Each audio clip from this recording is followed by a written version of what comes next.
강아지를 괴롭히고 비비탄 총으로 위협하던 휴가를 나온 해병대 장병 2명 앞에 나타난 707 특전사 특임단 여성이 그들을 참교육하고 개박살내는 이야기입니다. 구독과 좋아요를 해주시면 더 좋은 사연으로 보답하겠습니다. 초여름의 온기가 남해의 바람에 실려와 거제의 밤을 감싸고 있었다. 쪽빛 바다는 달빛을 머금어 은은한 광택을 뿜어냈고 파도는 학동 흑진주 몽돌해변의 검은 몽돌들을 쓸며 자장가 같은 소리를 냈다. 도시의 소음에서 벗어난 이 고즈넉한 섬의 밤은 그 자체로 하나의 온전한 휴식이었다. 대한민국 육군 특수전사령부 제707 특수임무단 소속 강유진 하사는 이 평화를 만끽하기 위해 이곳을 찾았다. 그녀의 군 생활은 1분 1초가 극한의 긴장과 치열한 훈련으로 채워져 있었다. 국가급 대테러 부대라는 명예로운 이름 아래 그녀의 몸과 마음은 강철처럼 단련되었지만 강철도 때로는 쉬어야 녹슬지 않는 법이었다. 몇 달간 이어진 혹독한 대테러 종합훈련을 마친 뒤 얻은 짧은 휴가. 동기들은 서울의 불빛 속으로 사라졌지만 유진은 혼자 배낭을 메고 남쪽 끝 거제로 향했다. 그녀는 몽돌 해변이 내려다 보이는 작은 언덕의 펜션에 짐을 풀었다. 화려하지는 않지만 창문 너머로 보이는 바다 풍경만으로도 충분한 보상이 되는 곳이었다. 저녁 식사도 거른 채 그녀는 가벼운 트레이닝복 차림으로 해변을 따라 천천히 걸었다. 귓가에 꽂은 이어폰에서는 클래식 선율이 흐르고 있었지만 그녀의 감각은 언제나처럼 주변의 모든 것을 흡수하고 있었다. 파도 소리, 풀벌레 소리, 멀리서 간간히 들려오는 사람들의 웃음소리, 그리고 바다 내음과 섞인 흙냄새까지. 모든 것이 그녀에게는 평화라는 이름의 데이터였다. 707의 훈련은 단순히 신체 능력만을 단련시키지 않았다. 그것은 인간의 감각을 동물의 그것처럼 예민하게 갈고 닦는 과정이었다. 어둠 속에서 소리만으로 적의 수를 파악하고 미세한 공기의 흐름으로 위험을 감지하며 찰나의 표정 변화로 상대의 의도를 읽어내는 훈련. 그 훈련의 결과로 유진은 휴가지의 평온함 속에서도 무의식적으로 주변을 경계하고 분석하는 습관이 몸에 배어 있었다. 1시간쯤 걸었을까? 유진은 해변 끝자락에 위치한 작은 횟집 거제만 횟집 앞에서 잠시 걸음을 멈췄다. 낡았지만 정갈한 간판, 수조 안에서 유유히 헤엄치는 물고기들, 그리고 마당 한편에 묶여 조용히 엎드려 있는 누렁이 한 마리. 낮에 이곳을 지나며 본 그 개였다. 좋기 10살은 넘어 보이는 늙은 개는 찾아오는 손님들에게 꼬리를 흔들되 귀찮게 하지는 않는 식당의 터줏대감이자 마스코트였다. 유진은 어릴 적 시골 할머니 댁에서 키우던 복실이를 떠올리며 희미하게 미소 지었다. 그녀가 다시 발걸음을 옮기려 할 때 식당 안에서 유난히 소란스러운 목소리가 새어나왔다. 젊은 남자들의 목소리였다. 야, 김상병. 해병은 말이야, 그런 거 가지고 쫄면 안 되지. 한 잔 더 받아. 아닙니다, 최일병. 이제 그만 마셔야 할 것 같습니다. 내일 복귀인데. 복귀? 복귀 전에 화끈하게 놀아야 저녁하고도 추억이 되는 거야. 안 그래, 민수야? 짧게 깎은 머리, 그을린 피부, 그리고 대화 내용으로 보아 휴가를 나온 해병대원들임이 분명했다. 그들 옆에는 사복 차림의 민간인 친구 한 명이 섞여 있었다. 술잔이 부딪히는 소리와 함께 그들의 객기는 점점 더 커져만 갔다. 유진은 잠시 눈살을 찌푸렸다. 젊은 날의 혈기는 이해하지만 공공장소에서의 소음은 타인에 대한 배려 부족이었다. 젊은 군인들의 흔한 모습이겠지. 그녀는 대수롭지 않게 생각하며 펜션을 향해 다시 걷기 시작했다. 거제의 밤은 여전히 평화로웠고 그 작은 소라는 거대한 밤의 정적 속에 금방이라도 묻힐 듯했다. 하지만 그것은 끔찍한 폭풍의 전조를 알리는 작은 바람 소리에 불과했다. 같은 시각 횟집 안. 해병대 상병 김태식과 일병 최철민, 그리고 그들의 고향 친구인 박민수는 이미 거나하게 취해 있었다.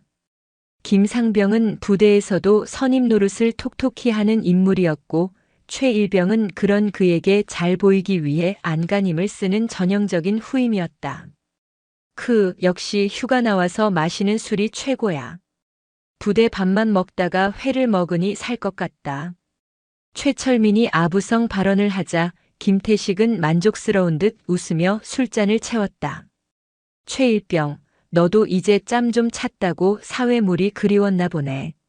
하지만 기억해라. 우리는 귀신 잡는 해병대다. 이 정도 술에 취하면 안 돼. 그렇지 말입니다. 그들의 대화를 듣던 박민수는 시큰둥한 표정으로 휴대폰만 만지작거렸다. 군대 이야기는 벌써 수십 번도 더 들은 레퍼토리였다. 지루함이 얼굴에 드러날 때쯤 김태식은 뭔가가 떠올랐다는 듯 눈을 빛냈다. 야, 우리 이대로 숙소 들어가기 심심하지 않냐? 뭐 재밌는 거 없을까? 그의 시선은 식당 구석에 놓인 박스 하나에 닿았다. 며칠 전 식당 주인의 손자가 가지고 놀다 두고 간 장난감 총, 비비탄 총이 들어있는 박스였다. 오, 저거 봐라. 비비탄 총 아니야? 김태식은 비틀거리며 일어나 주인 할머니에게 다가갔다. 할머니, 저희 이거 잠깐만 가지고 놀면 안 될까요? 심심해서요. 술에 취한 젊은이들의 요구에 할머니는 잠시 난색을 표했지만 금방 돌려드리겠다는 말에 마지못해 고개를 끄덕였다. 3명의 젊은이는 비비탄 총 2자루와 비비탄 1통을 들고 식당 밖으로 나섰다. 밤 공기가 시원하게 그들을 맞았다. 총 잡으니까 군인 정신이 다시 살아나는 것 같은데? 김태식이 장난스럽게 총을 겨누며 말했다. 저기 담벼락에 있는 빈 깡통 맞추기 내기 어때? 지는 사람이 내일 아침 사는 거다. 박민수의 제안에 최철민과 김태식은 신이 나서 동의했다. 탕으, 타타탕으. 고요한 밤 공기를 가르며 플라스틱 탄환이 깡통에 부딪히는 소리가 울려 퍼졌다. 처음에는 그저 시시한 장난이었다. 하지만 알코올과 군인 특유의 승부욕이 결합되자 장난은 점차 과격해지기 시작했다. 그때였다. 컹, 컹컹. 마당 한편에 묶여있던 누렁이가 갑작스러운 소음과 위협적인 움직임에 놀라 짖기 시작했다. 평소에는 얌전하던 개였지만 술 취한 남자들이 어둠 속에서 총을 들고 설치는 모습은 늙은 개에게 충분한 위협으로 느껴졌다. 누렁이의 짖는 소리에 김태식의 표정이 굳어졌다. 아씨, 저 개 XX가 분위기 깨네. 최철민이 눈치껏 말했다. 제가 가서 조용히 시키겠습니다. 아니, 가만히 있어봐. 김태식의 입가에 비릿한 미소가 걸렸다. 그는 들고 있던 비비탄 총을 천천히 누렁이를 향해 겨눴다. 군견들은 총소리가 나도 안 짖는데 이놈은 빠져가지고. 우리가 특별 훈련 좀 시켜줘야겠는데? 그의 말에 최철민과 박민수는 잠시 망설였다. 살아있는 생명을, 그것도 묶여있는 개를 향해 총을 쏜다는 것은 깡통을 쏘는 것과는 차원이 다른 문제였다. 상병님, 그래도 개는 좀.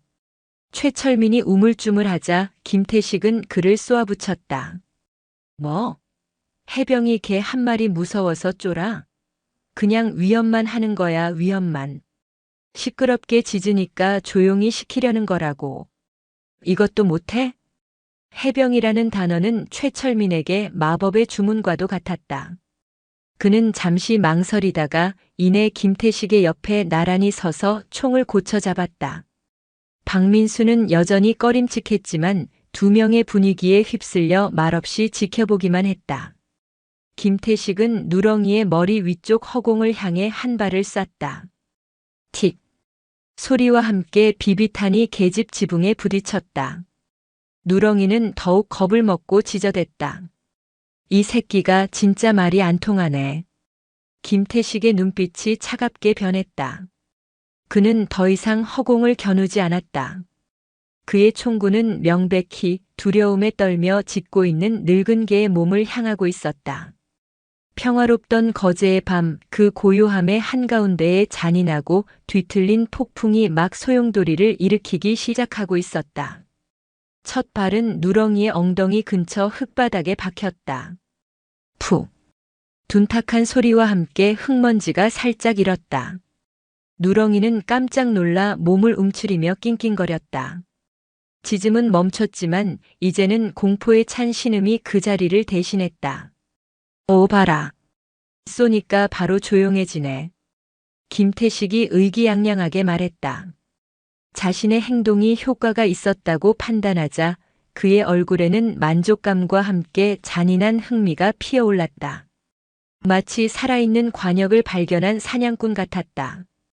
최철민은 마지못해 그의 옆에 서 있었지만 김태식의 눈빛에 서린 광기를 보고는 등골이 서늘해지는 것을 느꼈다. 이건 그냥 위협이 아닌데. 하지만 그는 감히 김태식의 말을 거역할 수 없었다. 군대라는 폐쇄적인 조직에서 선임의 말은 곧 법이었고 그것을 거스르는 것은 학명이자 기수 열외를 감수해야 하는 일이었다.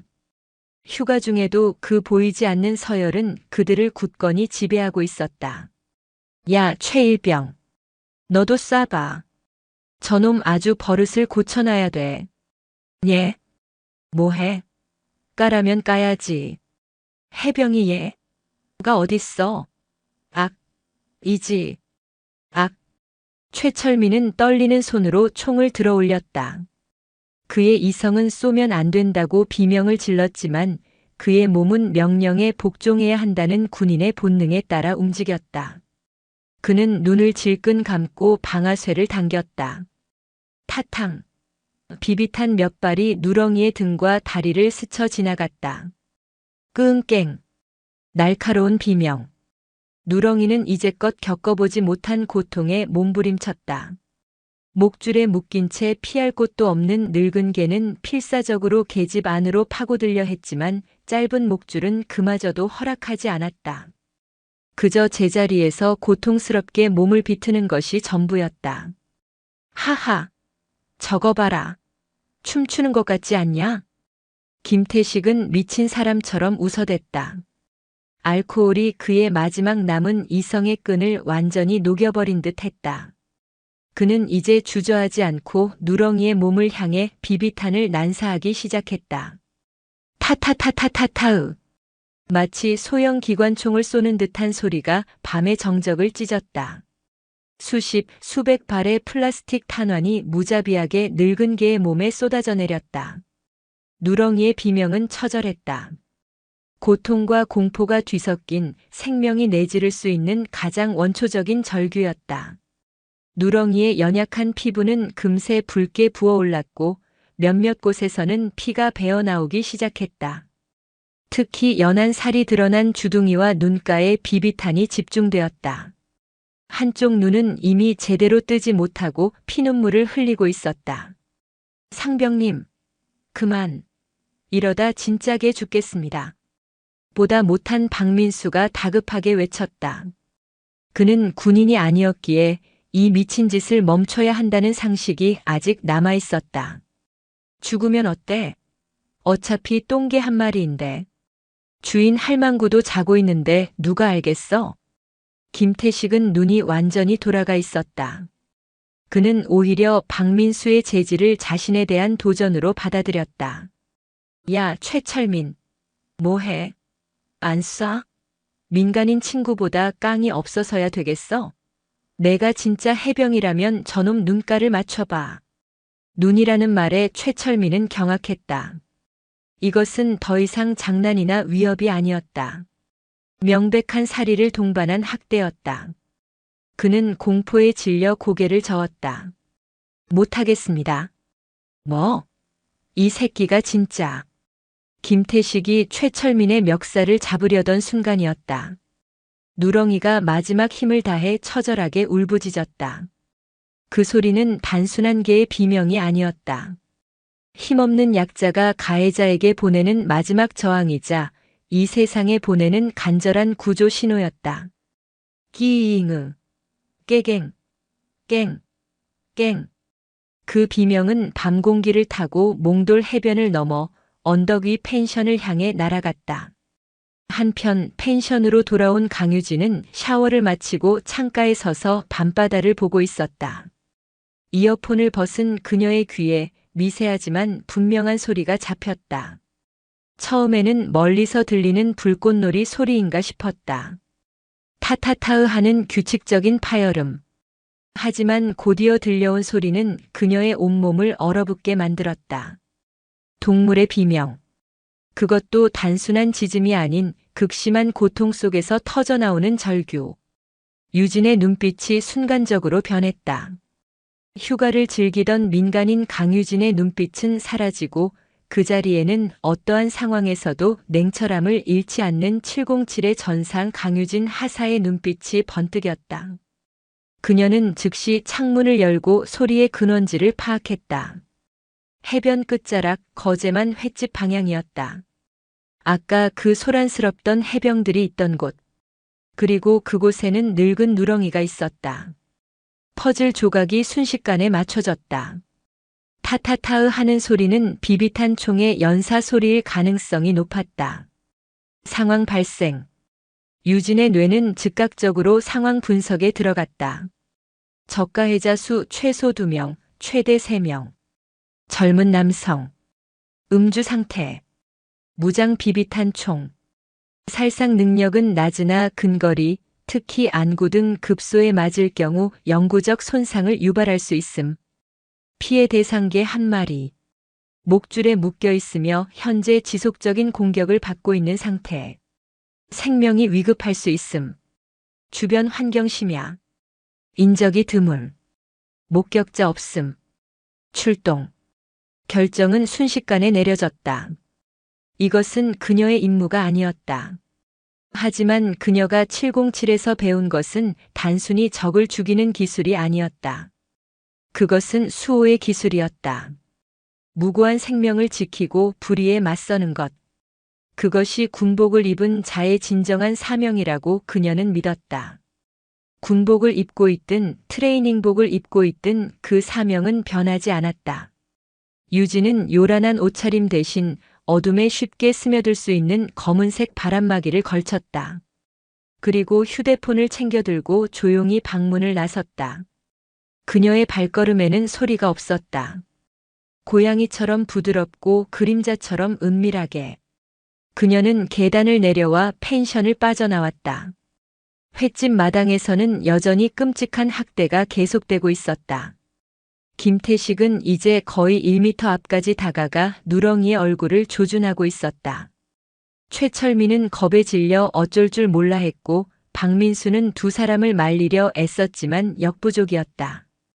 제발 그만해요, 형. 진짜 큰일 나요. 비켜.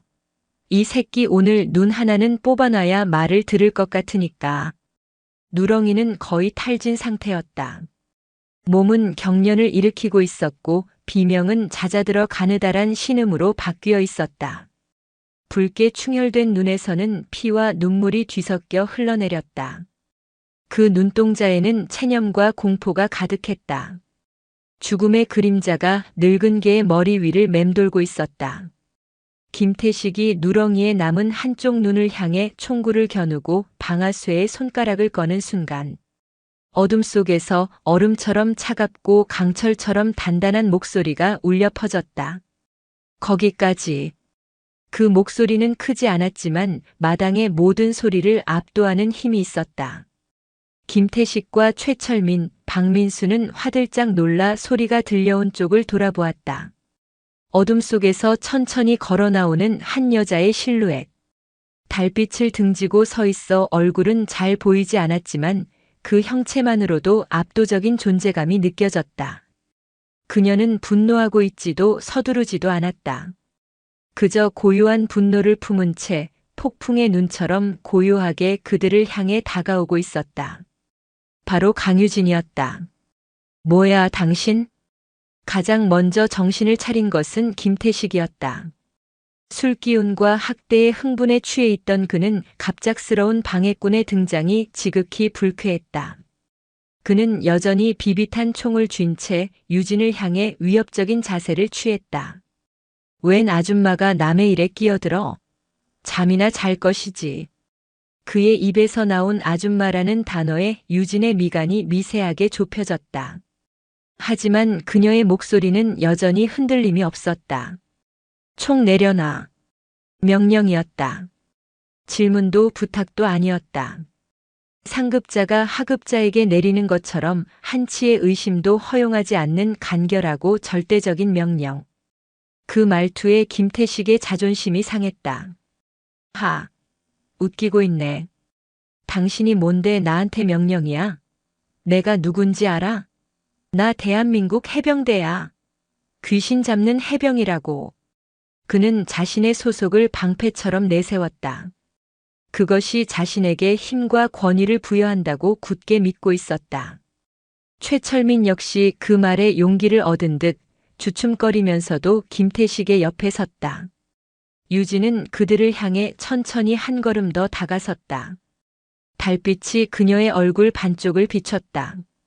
화장기 없는 깨끗한 얼굴, 하지만 그 속의 눈빛은 밤바다보다 깊고 예리했다. 해병대? 유진은 나직이 되물었다. 그 목소리에는 경멸이나 비웃음이 아닌 차가운 실망감이 담겨 있었다. 해병대의 명예를 지금 당신들이 더럽히고 있다는 생각은 안 해봤나? 뭐라고? 이 여자가 진짜. 김태식은 이성의 끈을 완전히 놓아버렸다. 그는 분노에 차서 들고 있던 총구를 유진의 얼굴로 향했다. 죽고 싶어? 한 발 맞아볼래? 이것도 꽤 아프거든. 그 순간 지켜보던 박민수와 최철민의 얼굴이 새하얗게 질렸다. 장난감 총이라지만 사람의 얼굴을, 그것도 눈을 향해 겨누는 것은 선을 한참 넘은 행동이었다. 상병님, 안 됩니다. 최철민이 다급하게 외쳤다. 하지만 김태식의 손가락은 이미 방아쇠를 당기고 있었다. 쉬그. 모든 것이 찰나에 일어났다. 김태식이 방아쇠를 당기는 순간 유진의 몸이 사라진 것처럼 보였다. 아니, 사라진 것이 아니었다. 그녀는 몸을 살짝 비트는 동시에 앞으로 내딛는 스텝으로 순식간에 거리를 좁혔다. 김태식의 눈에는 그저 검은 그림자가 자신의 품으로 파고드는 것처럼 보였을 뿐이다. 탁! 유진의 왼손이 번개처럼 뻗어나와 김태식의 손목을 감아쥐었다. 정확히 척골신경이 지나는 부위였다. 짜릿한 충격과 함께 김태식의 손에서 힘이 빠져나갔다. 툭! 비비탄 총이 바닥으로 떨어졌다. 김태식은 비명조차 제대로 지르지 못했다. 유진은 그의 손목을 꺾어 올리는 동시에 오른손 손바닥으로 그의 어깨 관절 부위를 가볍게 툭 쳤다. 특수부대에서 배우는 급소 타격술이자 최소한의 힘으로 상대의 균형을 무너뜨리는 기술이었다. 김태식의 상체가 속절없이 앞으로 쏠렸다. 유진은 그대로 그의 몸을 반쯤 돌려 세우며 그의 등 뒤에서 팔을 교차시켜 목을 제압했다. 전문 용어로는 리어 네이키드 초크, 리어 네이커드 초크에 변형된 제압 자세. 하지만 그녀는 그의 숨을 조이지는 않았다. 그저 그의 몸을 완벽하게 통제할 뿐이었다. 모든 과정이 단 2초도 걸리지 않았다. 옆에 있던 최철민과 박민수는 눈을 깜빡이는 사이에 상황이 종료된 것을 보고 입을 다물지 못했다. 방금 전까지 기세등등하게 총을 겨누던 김태식 상병이 마치 어린아이처럼 한 여성의 팔에 무력하게 제압되어 있었다. 이거나. 김태식은 버둥거렸지만 유진의 팔은 강철처럼 단단했다. 그의 목과 어깨를 누르는 압력은 그가 조금이라도 힘을 주면 즉시 고통으로 돌아왔다. 그는 생전 처음 느껴보는 완벽한 무력감에 공포를 느꼈다. 유진은 김태식을 제압한 채 얼어붙어 있는 최철민을 향해 고개를 돌렸다. 그녀의 눈빛을 마주한 최철민은 저도 모르게 뒷걸음질 쳤다. 너. 예. 군인이 아닌 민간인 여성 앞에서 최철민은 자신도 모르게 군대식 관등성사를 대고 말았다. 총 내려놔. 유진의 목소리는 여전히 낮고 차가웠다. 최철민은 잠시 망설였다. 그의 손에 들린 총은 이제 유일한 무기처럼 느껴졌다. 하지만 그의 눈앞에 있는 여성은 그 무기가 아무런 의미가 없다는 것을 방금 전 몸소 증명해 보였다. 그는 침을 꿀꺽 삼키고는 천천히 손에서 총을 내려놓았다. 총이 흙바닥에 떨어지며 가벼운 소리를 냈다. 상황이 완전히 종료되었다. 유진은 그제야 김태식을 제압하고 있던 팔을 풀었다. 자유로워진 김태식은 콜록거리며 바닥에 주저앉았다. 그는 더 이상 저항할 생각조차 하지 못했다. 방금 전 겪은 일은 단순한 싸움이 아니었다. 레벨이 다른 존재에게 농락당한 듯한 굴욕적이고 압도적인 경험이었다. 유진은 바닥에 떨어진 비비탄 총 2자루를 발로 밟아 부쉈다. 플라스틱이 우지끈 소리를 내며 박살났다. 그리고 그녀는 비로소 마당 구석에서 가쁜 숨을 몰아쉬고 있는 누렁이에게로 시선을 돌렸다. 그녀가 다가가자 누렁이는 학대의 기억 때문에 잔뜩 경계하며 몸을 움츠렸다. 으르렁거리는 소리조차 낼 기운이 없는 듯 그저 고통스러운 신음만 흘리고 있었다. 유진은 개에게서 2미터 정도 떨어진 곳에 조용히 쪼그려 앉았다. 위협적인 존재가 아님을 알리기 위해서였다. 괜찮아, 괜찮아, 아가. 그녀의 목소리는 방금 전과는 믿을 수 없을 정도로 부드럽고 따뜻했다. 그녀는 천천히, 아주 천천히 손을 뻗었다. 누렁이는 잠시 움찔했지만 그녀의 눈빛과 목소리에서 어떤 적이도 느껴지지 않자 조금씩 경계를 풀었다. 유진의 손이 마침내 피와 먼지로 더러워진 누렁이의 머리에 닿았다. 그녀는 상처를 건드리지 않도록 조심스럽게 부드럽게 쓰다듬어 주었다. 그녀의 따뜻한 손길에 극도의 공포와 고통에 시달리던 늙은 개의 몸에서 긴장이 풀리기 시작했다. 누렁이는 가느다란 소리로 낑낑거리며 마치 어린아이처럼 그녀의 손길에 제 몸을 맡겼다.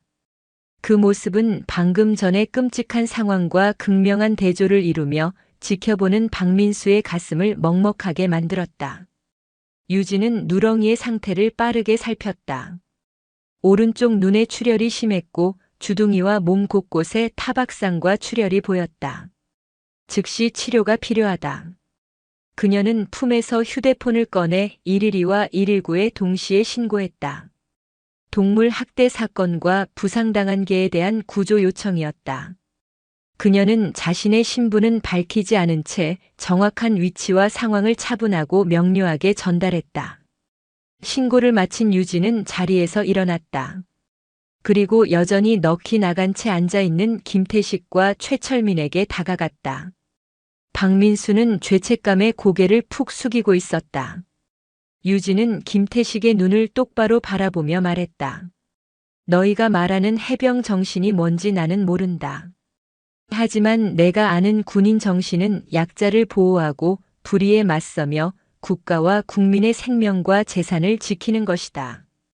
그녀의 시선은 누렁이에게로 향했다. 저 생명은 당신들이 지켜야 할 대상이지 당신들의 무료함을 달래줄 장난감이 아니야. 당신들이 입고 있는 군복, 그리고 그 군복에 담긴 명예가 부끄럽지도 않나?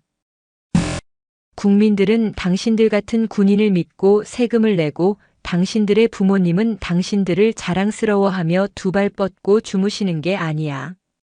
당신들이 오늘 밤 한 짓은 단순히 개를 괴롭힌 게 아니야.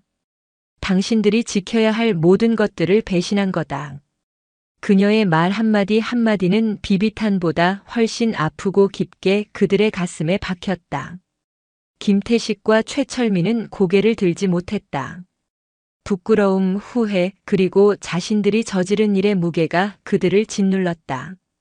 그것은 육체적인 제압보다 훨씬 더 강력한 참교육이었다. 멀리서 경찰차와 구급차의 사이렌 소리가 희미하게 들려오기 시작했다. 거제의 고요한 밤을 가르며 정의의 빛이 다가오고 있었다. 유진은 마지막으로 누렁이를 한번 돌아본 뒤 조용히 어둠 속으로 사라지려 했다. 그녀는 소란에 휘말리고 싶지 않았다. 그녀의 휴가는 아직 끝나지 않았고 그녀는 다시 평온한 일상으로 돌아가고 싶었다. 하지만 그때 잠시만요. 하고 박민수가 그녀를 불러 세웠다. 그의 목소리는 간절했다. 유진은 걸음을 멈추고 그를 돌아보았다. 수호자의 그림자는 아직 완전히 사라지지 않고 있었다. 박민수의 다급한 목소리가 유진의 발걸음을 붙잡았다. 잠시만요. 유진은 돌아섰다. 그녀의 눈에는 무슨 일이지? 라는 간결한 질문이 담겨 있었다.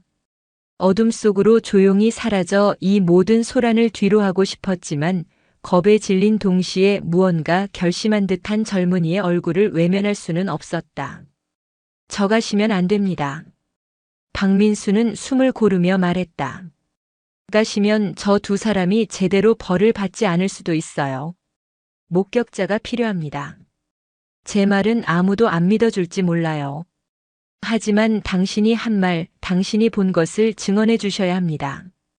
그의 말에는 절박함이 묻어 있었다. 그는 이 사건의 방관자였던 자신에 대한 깊은 죄책감과 친구들의 죄를 덮을 수 없다는 최소한의 양심 사이에서 고뇌하고 있었다. 그리고 그는 알았다.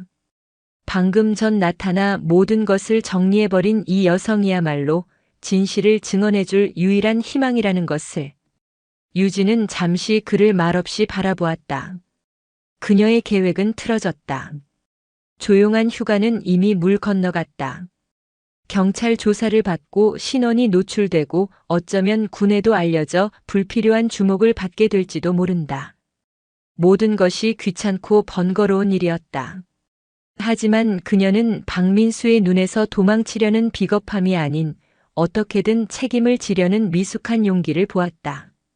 그리고 저편에서 고통스럽게 신음하는 누렁이를 보았다. 외면할 수 없었다. 시작한 일은 끝을 봐야 했다. 그것 또한 그녀가 군에서 배운 방식이었다. 알겠다. 짧은 대답과 함께 유진은 다시 마당 쪽으로 걸음을 옮겼다. 그 순간 요란한 사이렌 소리와 함께 경찰차와 소방서 구급 대동물 구조를 겸하는 차량이 좁은 골목으로 들어섰다. 차량의 경광등이 밤의 어둠을 붉고 푸른 빛으로 어지럽게 물들였다. 여기입니다. 동물 학대 신고. 경찰 2명과 구급대원 3명이 차에서 내렸다. 그들의 눈에 들어온 것은 처참한 광경이었다.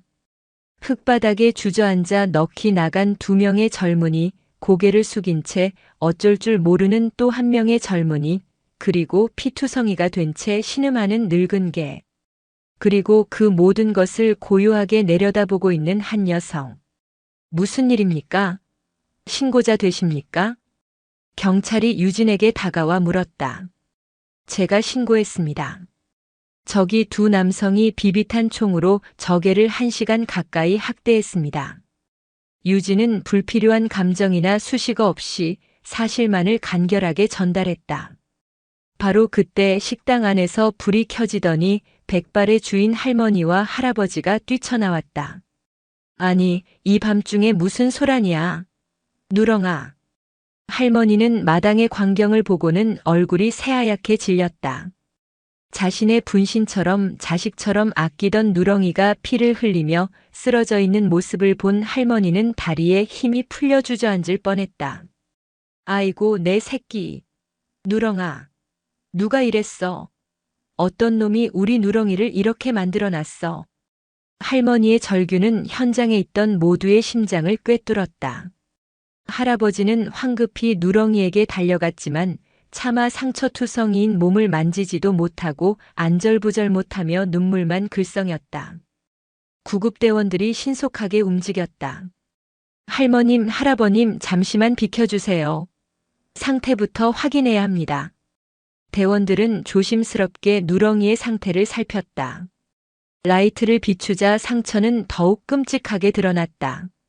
온몸이 부어올라 있었고 수십, 수백 개의 비비탄 자국이 선명했다.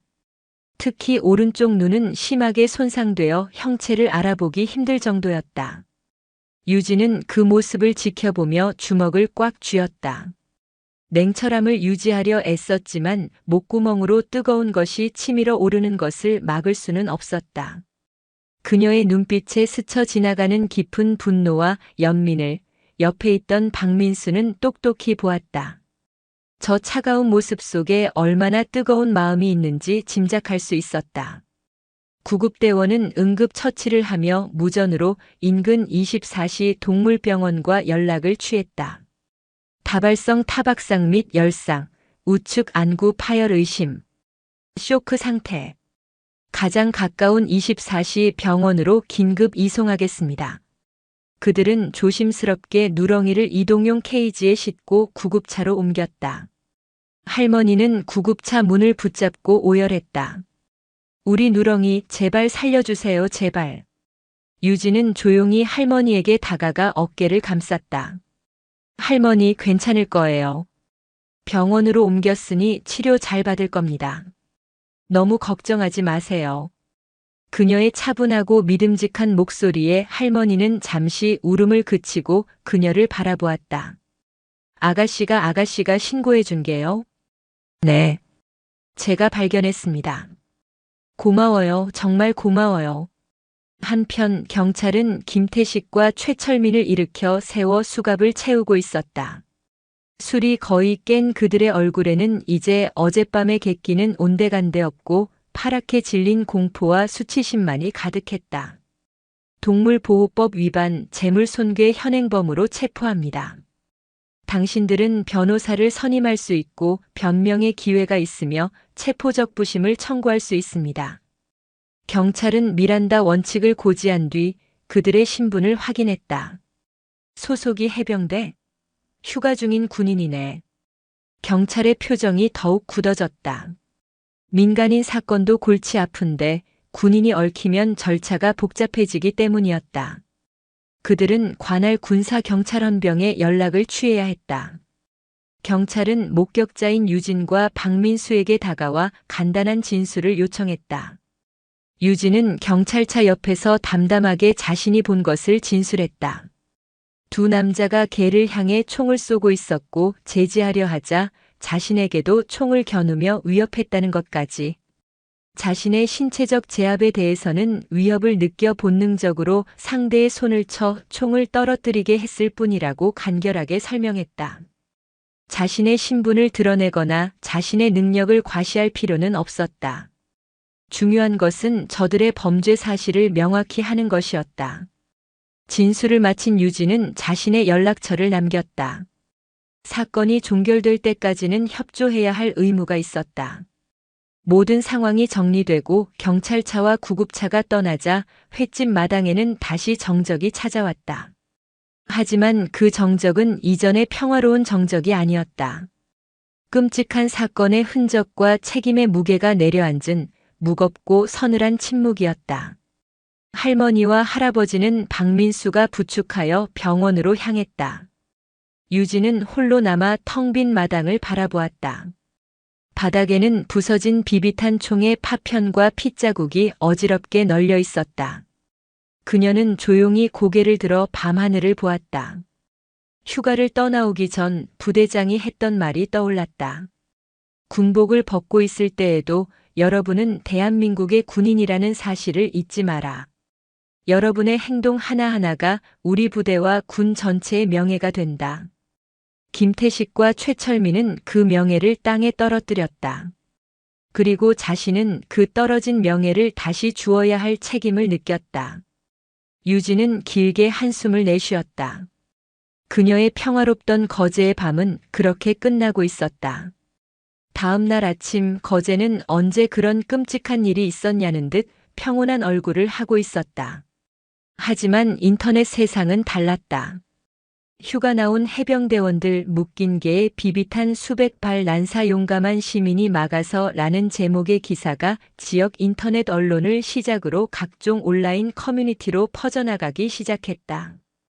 박민수가 경찰 조사를 받으며 울분과 죄책감에 털어놓은 이야기, 그리고 익명의 목격자 유진의 등장이 자극적으로 각색되어 삽시간에 퍼져나갔다.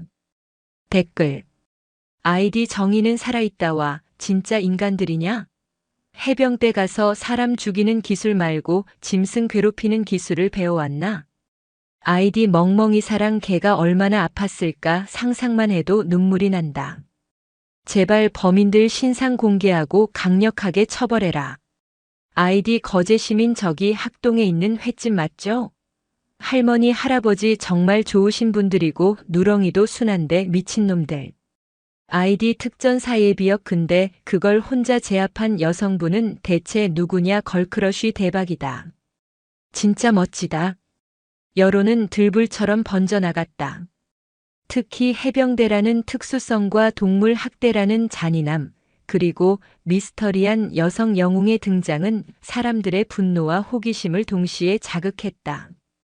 해병대 사령부는 발칵 뒤집혔다. 아침부터 언론에 확인 전화가 빗발쳤고 국방부에도 관련 보고가 올라갔다. 군 기강 해이라는 비판을 피할 수 없었다. 해병 대사령관은 격노했고 즉시 공보실을 통해 깊은 유감을 표하며 법과 규정에 따라 엄정히 처리하겠다. 수사에 적극 협조하고 재발 방지 대책을 마련하겠다는 공식 입장을 발표했다. 전형적인 꼬리 자르기와 소나기 피하기였지만 그만큼 사태를 심각하게 보고 있다는 증거이기도 했다. 유진은 펜션에서 늦잠을 자고 일어나 휴대폰을 확인하고는 미간을 찌푸렸다. 이미 기사는 일파만파 퍼져 있었다. 다행히 자신의 신원은 노출되지 않았지만 용감한 시민 어씨로 묘사된 자신의 존재가 사건의 한 축을 담당하고 있었다. 그녀는 이런 세간의 관심이 부담스러웠다. 그녀는 소란스러운 뉴스를 뒤로하고 어젯밤 경찰에게서 받은 동물병원 연락처로 전화를 걸었다. 네, 거제 24시 동물병원입니다. 어젯밤 학동 횟집에서 실려온 게 누렁이 상태 좀 여쭤보려고요. 수화기 너머의 수의사는 잠시 침묵하더니 무거운 목소리로 입을 열었다. 보호자분 되십니까? 아닙니다. 그냥 걱정이 돼서요. 상태가 좋지 않습니다. 급한 수술은 마쳤는데 몸에 박힌 비비탄이 너무 많아서 전부 제거하려면 몇 차례 더 수술이 필요할 것 같습니다. 그리고 오른쪽 눈은 결국 적출해야 할 것 같습니다. 안구가 파열돼서 회생이 불가능합니다. 수의사의 담담한 설명이 유진의 가슴에 비수처럼 꽂혔다. 안구 적출. 장난으로 시작된 그들의 행동이 한 생명의 세상을 절반이나 빼앗아버린 것이었다. 치료 비용은 만만치 않을 겁니다. 최소 수백만 원은 예상하셔야 해요. 유진은 알겠습니다라고 짧게 답하고 전화를 끊었다. 창밖의 평화로운 바다 풍경이 어쩐지 서글프게 보였다. 그날 오후 사건은 새로운 국면을 맞이했다. 가해자 김태식의 아버지가 거제만 횟집을 찾아온 것이다. 그는 거제 지역에서 작은 건설 회사를 운영하며 나름의 영향력을 가진 인물이었다. 그는 값비싼 과일 바구니를 들고 와서는 병원에서 막 돌아온 노부부 앞에 고개를 숙였다. 아이고 어르신들. 정말 죄송합니다. 제가 아들 교육을 잘못 시켰습니다. 그의 사과에 노부부는 잠시 마음이 흔들렸다. 하지만 이어지는 그의 말은 사과가 아닌 협박에 가까웠다. 그런데 어르신들 애들이 술김에 실수 좀 한 거 가지고 너무 이렇게까지 하시면 이제 막 앞길이 창창한 애들 인생 망가집니다. 해병대에서 전역하고 나와서 할 일도 많은 녀석인데. 그는 봉투 하나를 테이블 위에 올려놓았다. 이거 얼마 안 되지만 치료비에 보태 쓰시고 좋게 좋게 넘어가 주시죠. 경찰에도 처벌을 원치 않는다고 한마디만 좀 해주시고요. 서로 좋은 게 좋은 거 아니겠습니까? 봉투 안에는 200만 원이 들어있었다. 수백만 원이 넘을 치료비에 비하면 턱없이 부족한 금액이었지만 그보다 더 큰 문제는 그의 태도였다. 진심 어린 사죄가 아닌 돈으로 사건을 무마하고 아들의 책임을 덜어주려는 속셈이 뻔히 보였다. 할아버지가 분노에 찬 목소리로 말했다. 지금 돈으로 우리 누렁이 눈값을 치르겠다는 게요? 당장 가지고 가시오. 아이고 어르신. 너무 빡빡하게 그러지 마시고. 거제 바닥 좁습니다. 앞으로 얼굴 붉힐 일 만들지 말고 좋게 생각해 보세요. 그는 은근한 협박을 남기고 자리를 떴다. 노부부는 공포와 무력감에 몸을 떨었다. 이 소식은 병원에 있던 박민수의 귀에도 들어갔다. 죄책감에 시달리던 그는 친구 아버지가 벌인 2차 가해에 분노를 참을 수 없었다. 이대로 가다가는 힘없는 노부부가 압박에 못 이겨 합의해주고 김태식은 솜방망이 처벌을 받고 최철민과 자신은 모든 것을 뒤집었을 수도 있다는 위기감이 들었다. 그는 다급하게 수소문했다. 경찰서에 전화를 걸어 자신도 목격자이니 다른 목격자와 연락할 방법이 없냐고 애원했다. 경찰은 개인정보라며 거절했지만 그의 간절함에 못 이겨 어 씨에게 연락해서 박민수 씨의 연락처를 전달해 주겠다고 약속했다. 잠시 후 유진의 휴대폰이 조용히 진동했다. 모르는 번호였다. 여보세요. 어 씨 맞으시죠? 저는 박민수라고 합니다. 어젯밤에 같이 있던. 수화기 너머로 다급하고 절박한 목소리가 들려왔다. 큰일 났습니다. 김태식이 아버지가 나타나서 할머니 할아버지를 협박하고 있어요. 돈으로 입 막으려고 합니다. 이대로 가면 전부 묻힐지도 몰라요.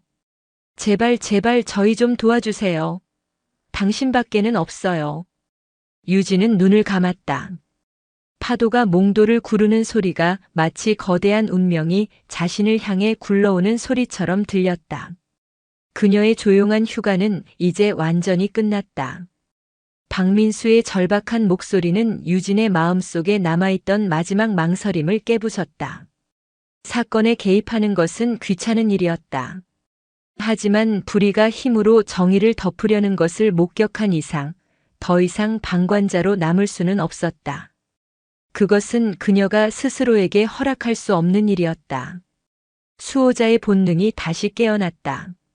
진정하고 상황부터 자세히 설명해봐. 유진의 차분한 목소리에 박민수는 간신히 흥분을 가라앉히고 김태식 아버지의 방문과 협박에 대해 상세히 설명했다. 이야기를 다 들은 유진은 잠시 침묵했다. 머릿속에서는 이미 수많은 경우의 수와 대응 전략이 그려지고 있었다. 이것은 총과 칼이 없는 또 다른 전장이었다. 알겠다. 내가 돕지. 그녀의 대답에 박민수는 거의 울먹이며 감사하다는 말을 반복했다. 우선 절대 그 돈을 받아서는 안 된다고 할머니께 전해. 그리고 다시는 그 사람을 혼자 만나지 마시라고 해. 그리고 너 박민수. 너는 지금부터 내가 시키는 대로 해야 한다. 네. 뭐든지 하겠습니다. 유진의 휴가는 이제 작전으로 변모했다. 그녀의 첫 번째 지시는 증거 확보였다. 우선 동물병원에 가서 누렁이의 진단서와 앞으로의 치료에 대한 상세한 소견서 그리고 예상 견적서를 발급받아. 모든 서류를 사진으로 찍어서 나에게 보내. 두 번째는 진술의 구체화였다. 내가 본 모든 것을 시간 순서대로 최대한 자세하게 기록해. 김태식이 비비탄 총을 처음 제안한 순간부터 개를 향해 처음 총을 쏜 이유, 그리고 나중에는 어떤 말을 하며 학대를 이어갔는지, 눈을 맞추라고 했던 말까지 전부. 감정은 빼고 사실만 육하원 측에 따라 기록해. 마지막으로 연대었다. 최철민에게 연락해. 아마 지금쯤 군사경찰 조사를 받기 위해 부대로 복귀했거나 대기 중일 거야. 그에게도 내가 본 사실을 그대로 이야기하고 진실을 말하라고 설득해. 김태식의 아버지가 나타났다는 사실도 알려. 지금 진실을 말하지 않으면 모든 죄를 최철민과 내가 뒤집었을 수도 있다고 이성적으로 설명해. 유진의 지시는 군더더기 없이 명료하고 체계적이었다. 마치 작전 브리핑을 하듯 각자가 해야 할 역할과 목표를 정확히 제시했다. 박민수는 그녀의 지시에 따라 즉시 움직였다. 다음 날 유진은 박민수가 보내온 서류들을 검토했다. 누렁이의 참혹한 상태가 담긴 진단서와 수백만 원에 달하는 치료비 견적서는 그 자체로 강력한 증거였다. 박민수가 밤새워 작성한 사건 경위서는 김태식의 가학적인 행위를 낱낱이 고발하고 있었다. 유진은 이제 다음 단계를 실행에 옮겼다.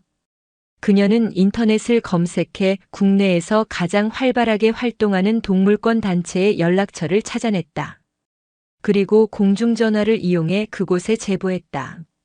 자신의 신분은 철저히 숨긴 채 사건의 진실을 아는 목격자로서 김태식 아버지의 2차 가해 사실과 피해자 노부부가 겪고 있는 압박, 그리고 확보된 증거진단서 사건 경위서의 존재를 알렸다. 피해자들은 힘이 없습니다. 여론의 도움이 절실합니다. 이 사건이 돈과 권력으로 묻히게 해서는 안 됩니다. 동물권 단체는 즉각 반응했다. 제보의 신빙성이 높다고 판단한 단체는 변호사와 연계하여 법률 지원을 준비하는 한편 언론을 통해 가해자 측의 2차 가해 및 사건 은폐 시도를 공론화하기 시작했다. 파문은 걷잡을 수 없이 커졌다. 해병대원의 동물 학대는 이제 힘 있는 자의 갑질과 사건 은폐 시도라는 새로운 프레임을 얻었다. 여론은 더욱 악화되었고 해병대와 국방부는 더 큰 압박을 받게 되었다. 어설프게 사건을 덮으려던 김태식 아버지의 시도는 오히려 불에 기름을 붓는 결과를 낳았다. 이 모든 변화는 군사경찰 수사에도 직접적인 영향을 미쳤다. 사건을 배당받은 군사경찰 수사관은 처음에는 휴가 중 벌어진 군인들의 단순 비행 정도로 사안을 축소하려 했을지도 모른다. 하지만 빗발치는 여론과 상부의 압박 속에서 그는 이 사건을 원칙대로 철저하게 수사해야만 하는 상황에 놓였다. 수사관은 최철민 일병을 다시 불렀다. 최철민은 부모님과 박민수로부터 모든 이야기를 전해 듣고 밤새 공포와 고민에 시달린 후였다. 김태식과 함께 묶여 주범으로 처벌받을 것이냐, 아니면 진실을 말하고 조금이라도 책임을 덜 것이냐. 그의 앞에 선 수사관의 날카로운 눈빛과 지금이라도 진실을 말하면 정상 참작의 여지가 있을 수 있다는 회유에 그는 결국 무너졌다. 제가 다 말씀드리겠습니다. 최철민은 울음을 터뜨리며 모든 것을 털어놓았다. 김태식 상병이 술에 취해 개를 훈련시키자며 학대를 주도했고 자신은 선임의 강압적인 명령에 어쩔 수 없이 따랐을 뿐이며 나중에는 그만두자고 했지만 김상병이 오히려 눈을 맞추라며 위협했다는 사실까지. 그의 진술은 박민수의 경위서와 정확하게 일치했다. 수사관은 최철민의 조서를 작성하며 미간을 찌푸렸다. 이제 사건의 그림은 명확해졌다. 주범 김태식, 소극적 가담자 최철민, 그리고 방관자 박민수. 그리고 이 모든 사건의 기폭제이자 보이지 않는 곳에서 정의를 향한 판을 짜고 있는 미지의 여성 어씨. 수사관은 사건 파일을 넘겨보았다. 경찰 초기 보고서에 적힌 어씨에 대한 묘사는 간단했다. 20대 후반에서 30대 초반으로 추정되는 여성. 단호하고 침착한 태도. 위협에 즉각적으로 반응하여 가해자를 제압함. 특이사항 제압 과정이 매우 전문적임. 전문적이라는 단어에 수사관의 눈이 머물렀다. 단순한 시민이라고 하기에는 석연치 않은 구석이 있었다. 하지만 지금 중요한 것은 그녀의 정체가 아니었다. 그녀가 촉발시킨 정의의 무게가 이제 사법 시스템 전체를 짓누르고 있었다. 이 사건은 더 이상 한 군인의 일탈이 아니었다. 군의 명예와 사법 시스템의 공정성이 걸린 무거운 시험대가 되어버렸다. 그리고 그 시험대의 가장 높은 곳에서 보이지 않는 수호자의 그림자가 모든 것을 지켜보고 있었다. 김태식의 아버지는 분노로 이성을 잃었다. 아들의 구명을 위해 거액을 들여 변호사를 선임했지만 걷잡을 수 없이 번진 여론과 군 수사기관의 강경한 태도의 상황은 조금도 나아지지 않았다. 그는 모든 문제의 원인이 피해자라고 생각했다. 돈을 줬는데도 받지 않고 일을 크게 만드는 저 고집센 늙은이들. 그는 이번에야말로 단판을 지어야겠다고 결심했다. 그는 다시 누렁이가 입원한 24시 동물병원을 찾았다. 마침 진료를 마치고 나온 할머니, 할아버지와 마주쳤다. 어르신들 드릴 말씀이 있습니다. 애 인생 망치는 꼴 보고 싶으십니까? 그의 목소리에는 이제 지난번의 위선적인 태도조차 남아있지 않았다. 노골적인 적의와 협박이었다. 당신 아들 인생이 중요하면 우리 누렁이 인생은 안 중요하단 말이오. 할아버지가 맞섰지만 건장한 중년 남성이 뿜어내는 위압감의 두려움을 느끼는 것은 어쩔 수 없었다. 바로 그 순간 병원 복도 저편에서 차가운 목소리가 들려왔다. 본인 아들의 잘못을 책임질 생각은 안 하고 왜 피해자를 협박하십니까? 김태식의 아버지는 소리가 들린 쪽으로 고개를 돌렸다. 며칠 전 사건 현장에 있던 그 여자 시민어였다. 강유진은 누렁이의 상태가 궁금해 병원을 찾았다가 이 광경을 목격한 참이었다. 그녀는 노부부의 앞을 막아서며 조금의 흔들림도 없는 눈으로 남자를 마주했다. 당신이 뭔데 또 끼어들어? 당신이 이 일에 기름을 부었지. 기름을 부은 것은 제가 아니라 아드님의 잔인한 행동과 그것을 돈으로 덮으려는 당신의 오만한 태도입니다. 뭐? 오만? 이 어린 것이 어른한테 말버릇하고는 내가 누군지 알아? 알고 싶지 않습니다. 다만 당신이 지금 동물보호법 위반 피의자의 아버지로서 피해자에게 2차 가해를 하고 있다는 사실은 명확히 알고 있습니다. 이 모든 내용은 녹음되고 있으며 즉시 수사기관의 증거로 제출될 겁니다. 유진은 태연하게 자신의 스마트폰을 들어보였다. 실제로 녹음 중인지는 알 수 없었지만 그녀의 확신에 찬 태도의 남자는 순간 할 말을 잃었다. 유진은 한 걸음 더 다가섰다. 이번의 대결은 육체적인 힘이 아닌 논리와 이성, 그리고 도덕적 권위의 싸움이었다. 아드님은 군인입니다. 군인은 국가를 지키는 사람이지 묶여있는 동물을 고문하는 사람이 아닙니다. 아드님의 행동은 군 전체의 명예를 실추시켰고 당신의 행동은 그나마 남아있던 동정심마저 사라지게 만들었습니다. 지금이라도 진심으로 사죄하고 아들이 저지른 죄에 대한 대가를 정당하게 치르게 하는 것이 당신이 아버지로서 할 수 있는 마지막 역할입니다. 더 이상 비겁하게 행동하지 마십시오. 그녀의 말은 날카로운 칼날이 되어 남자의 오만과 허세를 갈기갈기 찢어놓았다. 그는 평생을 갑으로 살아왔다. 돈과 지위로 사람들을 움직이는데 익숙했다. 하지만 눈앞의 젊은 여성 앞에서는 그 어떤 것도 통하지 않았다. 그녀의 눈빛은 그가 가진 모든 것을 하찮게 만들었다. 그는 결국 아무 말도 하지 못하고 굴욕감에 얼굴을 붉히며 욕설을 중얼거리더니 자리를 떠났다. 노부부는 자신들을 지켜준 유진의 손을 잡고 눈물을 흘렸다. 그녀가 단순히 힘만 센 사람이 아니라 지혜와 용기를 모두 갖춘 사람임을 깨달았다. 그때였다. 병원 입구에 한 남성이 들어서며 이 모든 광경을 지켜보고 있었다. 그는 유진에게 천천히 다가왔다. 다부진 체격, 짧은 머리, 흐트러짐 없는 자세. 유진은 그가 군인임을 한눈에 알아보았다. 강유진 하사? 남자가 나직이 물었다. 유진의 눈이 순간 커졌다. 자신의 이름과 계급을 어떻게 아는 것인가? 실례지만 누구십니까? 해병대 군사경찰대 박진우 대위입니다. 잠시 이야기 좀 나눌 수 있겠습니까? 박 대위는 김태식 아버지의 동향을 살피던 중이었다. 그의 2차 가해 정황을 포착하기 위해서였다.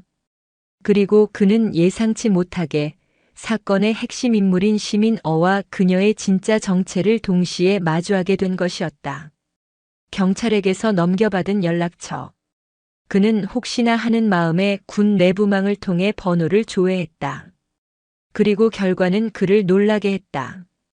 번호의 주인은 육군 특수전사령부 제707 특수임무단 소속 강유진 하사. 대한민국 최정예 대테러 부대원이었다. 어째서 707 요원이 이런 민간 사건에 모든 퍼즐이 맞춰지는 듯 했다. 그 압도적인 제압 능력과 침착함. 모든 것이 설명되었다. 드디어 수면 위로 드러난 실체. 유진은 더 이상 익명의 시민어가 아니었다. 그녀는 대한민국 군인 강유진 하사로서 이 사건의 중심에 서게 되었다. 병원 근처의 조용한 카페. 유진과 박진우 대위는 마주 앉았다. 박 대위는 수사관으로서의 딱딱함을 잠시 내려놓고 선배 군인으로서 진심으로 궁금하다는 듯 물었다. 강 하사, 왜 이렇게까지 깊이 개입한 겁니까? 그냥 신고만 하고 빠질 수도 있었을 텐데. 알다시피 이런 일에 얽히는 거 군 생활에 좋을 거 하나 없습니다. 유진은 창밖을 바라보며 잠시 생각에 잠겼다가 이내 박 대위의 눈을 똑바로 바라보았다. 그들이 해병대 군복을 입고 있었기 때문입니다. 그들은 해병대의 명예를 말하며 죄 없는 생명을 괴롭혔습니다. 그 모습을 보면서 제가 입고 있는 군복의 무게를 생각하지 않을 수 없었습니다. 그들을 막지 않는다면 저 또한 군인의 자격이 없다고 생각했습니다. 그것이 제가 개입한 이유의 전부입니다. 그녀의 대답에는 어떤 변명이나 과장도 없었다. 담담했지만 그 속에는 강철 같은 신념이 박혀 있었다. 박 대위는 짧은 탄식을 내뱉었다. 그는 수많은 군인들을 조사해왔지만 이처럼 순수하고 올곧은 군인 정신을 마주한 것은 오랜만이었다. 그는 그녀를 문제아로 취급할 수 없었다. 오히려 존경심마저 들었다. 알겠습니다, 강 하사. 강 하사의 신원은 제가 책임지고 언론에 노출되지 않도록 하겠습니다. 하지만 부대 보고는 피할 수 없을 겁니다. 마음의 준비를 하십시오. 각오하고 있습니다. 며칠 후 유진은 휴가 복귀 명령을 받았다. 그녀의 소속 부대에서도 이례적인 사건에 대한 진상 파악에 나선 것이었다. 그녀는 담담히 짐을 꾸려 부대로 복귀했다. 부대로 돌아온 그녀를 기다리는 것은 무거운 침묵과 긴장감이었다. 그리고 마침내 부대장인 중령과의 독대 명령이 떨어졌다. 부대장실에 들어서자 산전수전을 다 겪은 노련한 지휘관이 그녀를 날카로운 눈으로 응시하고 있었다. 강 하사, 거제에서 있었던 일 처음부터 끝까지 상세히 보고하도록. 유진은 조금의 망설임도 없이 자신이 겪고 행동한 모든 것을 보고했다. 최초 목격부터 가해자 제압, 경찰 신고, 그리고 피해자를 돕기 위해 정보를 제공하고 여론을 움직인 것까지. 그녀는 어떤 것도 숨기거나 미화하지 않았다. 보고를 마친 유진은 허리를 꼿꼿이 세우고 말했다. 저의 독단적인 행동이 부대의 명예에 누를 끼쳤다면 어떠한 처벌이라도 달게 받겠습니다. 부대장은 한참 동안 말이 없었다. 그의 얼굴에서는 어떤 감정도 읽을 수 없었다. 긴 침묵 끝에 그가 드디어 입을 열었다. 강 하사. 예, 중령님. 자네는 우리 부대의 명예에 누를 끼친 것이 아니다. 부대장은 자리에서 일어나 유진에게 다가왔다. 자네는 우리 군인이 무엇을 위해 존재하는지, 군복의 명예가 무엇인지를 몸소 증명해 보였다. 그것은 처벌이 아니라 칭찬받아야 할 일이다. 그의 목소리에는 따뜻한 신뢰가 담겨 있었다. 물론 절차상의 문제는 있겠지. 하지만 걱정 마라. 그건 내가 알아서 처리할 테니. 자네는 자네의 길을 가면 된다. 아주 잘했다, 강 하사. 유진은 자신도 모르게 눈시울이 뜨거워지는 것을 느꼈다. 가장 두려웠던 것은 군의 징계가 아니었다. 자신이 믿고 따르는 부대와 동료들에게 실망을 안겨주는 것이었다. 하지만 부대장은 그녀의 신념과 행동을 모두 이해하고 인정해 주었다. 그녀는 비로소 마음의 큰 짐을 내려놓을 수 있었다. 한편 거제에서는 기적 같은 일들이 일어나고 있었다. 동물권 단체와 유진의 익명 제보로 시작된 이야기는 전국적인 관심사로 떠올랐다. 누렁이의 안타까운 사연이 알려지자 치료비를 돕겠다는 후원의 손길이 전국 각지에서 밀려들었다. 며칠 만에 수술비와 재활치료비를 모두 충당하고도 남을 만큼의 성금이 모였다. 유진은 훈련 중간중간 박민수를 통해 누렁이의 소식을 전해 들었다. 누렁이는 오른쪽 눈을 잃었지만 기적적으로 건강을 회복하고 있었다. 많은 사람들의 사랑과 관심 속에서 늙은 개는 상처를 치유해 가고 있었다. 그것은 유진에게 그 어떤 표창장보다 더 큰 보상이었다. 시간이 흘러 김태식과 최철민에 대한 군사재판이 열렸다. 재판정에는 많은 언론과 방청객들이 몰려 이번 사건에 대한 사회적 관심을 증명했다. 김태식의 아버지가 고용한 비싼 변호사는 술에 취해 저지른 우발적인 실수이며 피고인은 깊이 반성하고 있다는 논리를 폈다. 하지만 박진우 대위가 이끄는 군 검찰은 그들의 주장을 조목조목 반박했다. 1시간 넘게 지속된 학대의 잔인성, 명백한 사리를 가지고 눈을 조준한 점, 그리고 피해자를 협박하여 사건을 은폐하려 한 2차 가해까지. 모든 증거는 김태식이 결코 우발적인 실수를 한 것이 아님을 가리키고 있었다. 최철민은 재판 내내 고개를 숙인 채 눈물을 흘렸다. 그는 자신의 죄를 모두 인정하고 선임의 강압에 못 이겨 가담했지만 진심으로 후회하고 있다고 말했다. 그의 진술은 김태식의 죄를 더욱 무겁게 만들었다. 마침내 심판의 날이 왔다. 재판장은 엄숙한 목소리로 판결을 내렸다. 피고인 김태식 상병. 동물보호법 위반, 특수재물 손괴, 군인 품위유지 의무 위반 등의 죄질이 극히 불량하고 반성의 기미가 보이지 않아 엄중한 처벌이 불가피하다. 피고인을 징역 2년에 처하고 불명예 전역을 명한다. 또한 피해 견주에게 치료비 전액을 배상하라. 징역 2년과 불명예 전역. 군인에게는 사형 선고나 다름없는 중형이었다. 김태식은 판결을 듣는 순간 다리가 풀려 주저앉았다.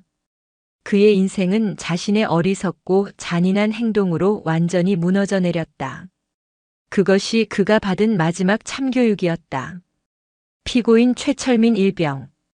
범행에 가담했으나 선임의 강압적인 지시가 있었던 점, 깊이 반성하고 수사에 협조한 점 등을 참작하여 징역 6개월의 집행유예 2년을 선고한다. 계급은 이병으로 강등하며 남은 군 복무 기간 동안 사회봉사 120시간을 이행하라. 최철민은 흐느끼며 판결을 받아들였다. 그는 불명예 전역을 면하고 군인으로서 다시 한번 기회를 얻었다.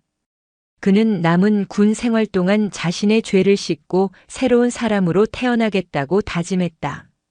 민간인 신분이었던 박민수는 동물보호법상 학대 방조 혐의로 벌금형을 선고받았다. 그는 묵묵히 그 판결을 받아들이고 벌금을 납부했다. 그것은 자신의 비겁함에 대한 최소한의 대가라고 생각했다. 유진은 부대 내 훈련장에서 뉴스를 통해 판결 소식을 접했다. 그녀의 얼굴에는 기쁨이나 승리감이 아닌 조용한 안도감이 흘렀다. 있어야 할 일이 있어야 할 곳에서 일어났을 뿐이었다. 길고 길었던 사건은 마침내 종지부를 찍었다. 몇 달이 흘렀다. 가을의 문턱, 유진은 다시 한번 휴가를 얻었다. 동료들은 이번에야말로 시끌벅적한 서울에서 쉬라고 권했지만 그녀는 망설임 없이 다시 거제로 가는 배에 올랐다. 빼앗겼던 평화를 되찾기 위해서였다. 그녀는 익숙한 거제만 횟집을 찾았다. 예전에 낡고 조용하던 모습과는 달리 식당은 손님들로 북적였다. 누렁이의 사연을 듣고 전국 각지에서 돈줄돈으로 혼쭐을 내주겠다며 찾아온 손님들 덕분이었다. 아가씨, 어서 와요. 주인 할머니가 유진을 발견하고는 친딸을 만난 것처럼 반갑게 달려와 그녀의 손을 잡았다. 할아버지 역시 환한 미소로 그녀를 맞았다. 그때 마당에서 무언가 달려와 유진의 다리에 몸을 비볐다. 누렁이였다. 오른쪽 눈에는 검은색 안대를 멋지게 하고 있었지만 다른 쪽 눈은 총명하게 빛나고 있었다.